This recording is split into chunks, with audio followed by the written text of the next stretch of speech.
journalism. For more, let's speak to Iranian affairs analyst Abbas Aslani, who joins us now live from Tehran. Thanks so much for speaking to us. It is slightly ironic that Iran would use this opportunity to say they are not a threat to the region, but then repeat that they will stand against Israel and the U.S. Israel is certainly in the region, and the U.S. is an ally of Iran's Gulf neighbors. So why say that?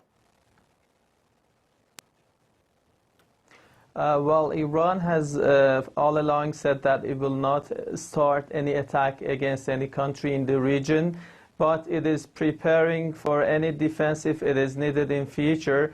In the aftermath of designating the Iran's Revolutionary Guards as a terrorist organization, however, it is not expected to add economic pressure against Iran, but it is more likely to have more political or even military escalation in the region between Iran and the United States. And that's why Iran wants to prepare militarily and also politically in order to counter any attack if it happens in future. And I think in doing so, Iran wants to reach out to other countries politically in order to say that Iran is acting a kind of rational actor in the international community, while the United States is behaving like a rogue state, the label that they have been using it for Iran for many years.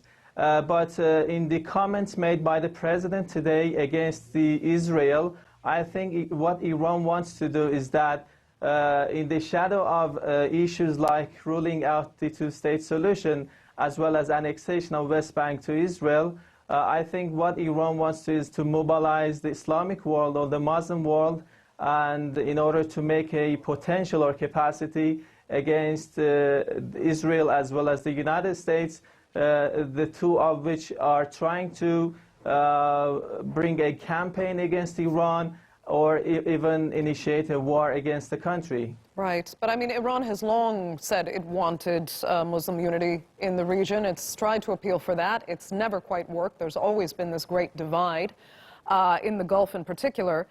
So, I mean, some people see it as Iran continuing to use exactly the same rhetoric to achieve a different result. Is it working? So what Iran can do in reaction to the measures or the comments or the rhetoric is used by the American officials or Israeli officials, they are trying to provocate Iran by withdrawing from the nuclear deal, then designating the Revolutionary Guards as a terrorist organization, which was unprecedented, and by bringing some arguments or allegations on any link between Iran and Al-Qaeda. I think they are preparing the public, or they are trying to mobilize other countries in the region for bringing more and much pressure against Iran. So in this situation, Iran will have no option but to counter those pressures.